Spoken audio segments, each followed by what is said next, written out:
ಸಮಸ್ತ ಸಿನಿ ಪ್ರೇಮಿಗಳಿಗೆ ನಮಸ್ತೆ. ನಾನು ಹರಿಪರಾಕ್. ನನ್ನ ಹರಿಪರಾಕ್ ಯೂಟ್ಯೂಬ್ ಚಾನಲ್ಗೆ ಸ್ವಾಗತ. ಈ ವಾರ ನಾನು ನೋಡಿದ ಎರಡು ಸಿನಿಮಾಗಳಲ್ಲಿ ಒಂದು ಶ್ರೀನಿವಾಸ್ ರಾಜು ನಿರ್ದೇಶನದ ಕೃಷ್ಣಂ ಪ್ರಣಯ ಸಖಿ. ಕನ್ನಡ ಚಿತ್ರರಂಗಕ್ಕೂ ಮತ್ತು ಕೃಷ್ಣನಿಗೂ ಒಂಥರ ಸ್ಪೆಷಲ್ ಸಂಬಂಧ. ಹಾಗಂತ ಇಲ್ಲಿ ರಾಮನ ಲೆಕ್ಕ ಕೃಷ್ಣನ ಲೆಕ್ಕ ಎರಡೆರಡು ಇರುತ್ತೆ ಸಿನಿಮಾ ವ್ಯವಹಾರದಲ್ಲಿ ಅಂತಲ್ಲ.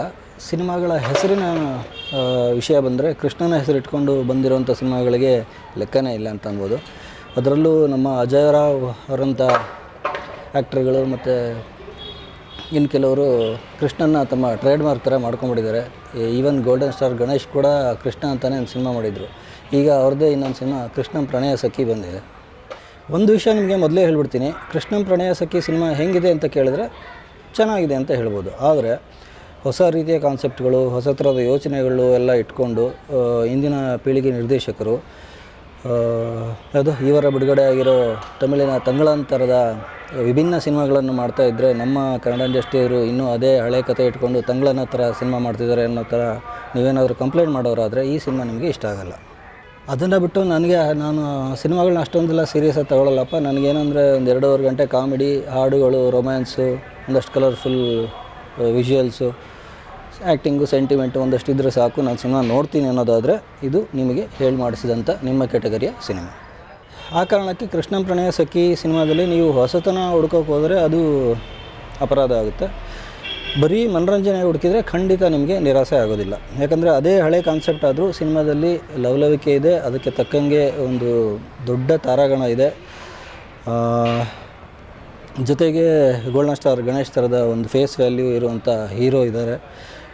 ಜೊತೆಗೆ ತಮ್ಮ ಬುದ್ಧಿಮತ್ತೆಯನ್ನು ನಂಬಿಕೊಂಡು ಮತ್ತು ಅಲ್ಲಿ ಕೇಳಿದ್ದನ್ನು ಎರಡನ್ನೂ ಚೆನ್ನಾಗಿ ಬಳಸ್ಕೊಂಡಿರೋ ಡೈಲಾಗ್ ರೈಟರ್ ಇದ್ದಾರೆ. ಆ ಮೂಲಕ ಡೈಲಾಗ್ಗಳಲ್ಲಿ ತುಂಬ ಕಾಮಿಡಿ ಇದೆ, ಅದನ್ನು ಚೆನ್ನಾಗಿ ಎಕ್ಸಿಕ್ಯೂಟ್ ಮಾಡೋ ಕಾಮಿಡಿಯನ್ ನಟರು ಇದ್ದಾರೆ.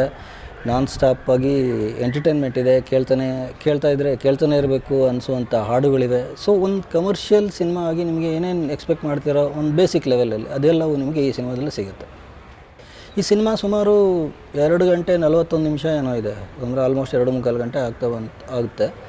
ಬಟ್ ಆದರೂ ನಿಮಗೆ ಎಲ್ಲೂ ಈ ಮೇಲೆ ಹೇಳಿದ ಕಾರಣಗಳಿಂದ ನಿಮಗೆ ಬೋರಾಗೋ ಸಾಧ್ಯತೆ ಇಲ್ಲ. ಆ ಲೆಕ್ಕದಲ್ಲಿ ನಿಮಗೆ ಕೃಷ್ಣಂ ಪ್ರಣಯ ಸಖಿ ಸಿನಿಮಾದ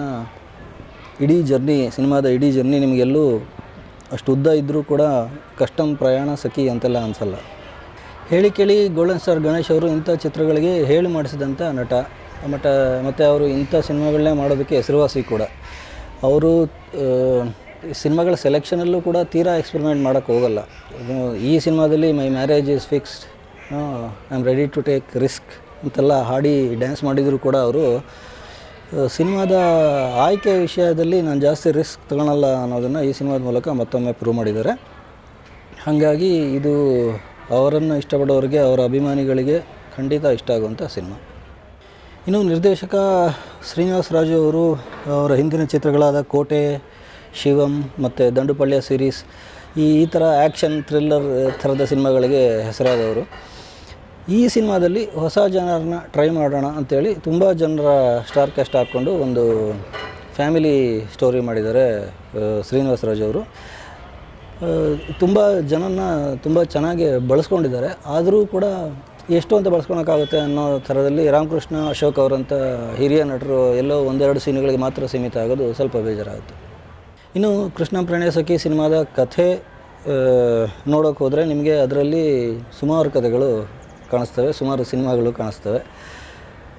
ಆಫ್ಕೋರ್ಸ್ ಇಲ್ಲಿಂದ ಇನ್ಸ್ಪೈರ್ ಆಗಿ ತುಂಬ ಸೀನ್ಗಳು, ಕಥೆ ಎಳೆಗಳು ಇವನ್ನೆಲ್ಲ ತೊಗೊಂಡಿದ್ದಾರೆ. ಆದರೆ ಏನು ಮಾಡೋಕ್ಕಾಗಲ್ಲ, ಸಿನಿಮಾ ಹೆಸರು ಕೃಷ್ಣಂ ಪ್ರಣಯ ಸಖಿ. ಸೊ ಕೃಷ್ಣ ಅಂದರೆ ದೇವನೊಬ್ಬ, ನಾಮ ಹಲವು, ಅದೇ ಥರ ಇದು ಅಂದ್ಕೊಂಡು ಅಡ್ಜಸ್ಟ್ ಮಾಡ್ಕೋಬೇಕಾಗುತ್ತೆ. ಕತೆ ಹಳೇದಾಗಿರೋದಕ್ಕೆ ಕಾರಣಕ್ಕೂ ಏನೋ ಅಟ್ಲೀಸ್ಟ್ ನಿರೂಪಣೆಯಲ್ಲಾದರೂ ಹೊಸತನ ಇರಲಿ ಅಂತ ಶ್ರೀನಿವಾಸ್ ರಾಜು ಅವರು ಫಸ್ಟ್ ಹಾಫಲ್ಲಿ ಒಂದಷ್ಟು ಗೊಂದಲಮಯವಾಗಿ ಸಿನಿಮಾನ ನಿರೂಪಣೆ ಮಾಡಿದ್ದಾರೆ. ಅಂದರೆ ಆಲ್ಟರ್ನೇಟ್ ಸೀನ್ಸ್ ಬರ್ತಾ ಹೋಗುತ್ತೆ, ನಿಮ್ಗೆ ಏನಾಗ್ತಾಯಿದೆ, ಇದು ಯಾಕೆ ಬಂತು ಹಿಂಗೆ, ಅದಾಗಲೇ ಸಾಲ್ವ್ ಆಗಿತ್ತಲ್ಲ, ಇದು ಯಾಕೆ ಹಿಂಗೆ, ಈ ಥರ ಪ್ರಶ್ನೆಗಳು ನಿಮಗೆ ಬರಬಹುದು. ಆದರೆ ಇಂಟರ್ವಲ್ ಆದಮೇಲೆ ಅದಕ್ಕೆ ಒಂದು ಕ್ಲಾರಿಫಿಕೇಷನ್ ಕೊಟ್ಟು ಇದು ರಿವರ್ಸ್ ಸ್ಕ್ರೀನ್ ಪ್ಲೇ ಸಾರ್ ಅಂಥೇಳಿ ಒಂದು ಅಪ್ಲಿಕೇಶನ್ ಹಾಕಿ ಕೈ ತೊಳ್ಕೊಂಡಿದ್ದಾರೆ ಶ್ರೀನಿವಾಸ್ ರಾಜು ಅವರು. ಅಭಿನಯದ ವಿಷಯಕ್ಕೆ ಬಂದರೆ ಗಣೇಶ್ ಅವರಿಗೆ ಇಂಥ ಪಾತ್ರಗಳು ಚಾಲೆಂಜೇ ಅಲ್ಲ. ದಿನ ಬೆಳಗ್ಗೆ ಎದ್ದು ಅಲ್ಲೋಜಿ ಮುಖ ತೊಳೆದಷ್ಟೇ ಸಲೀಸಾಗಿ ಅವರು ಇಂಥ ಪಾತ್ರಗಳನ್ನ ನಿಭಾಯಿಸ್ತಾರೆ.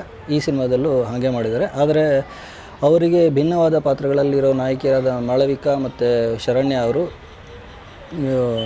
ಕೃಷ್ಣನ ಸಖಿಯರಾಗಿ ಒಳ್ಳೆ ಸಾಥ್ ಕೊಟ್ಟಿದ್ದಾರೆ.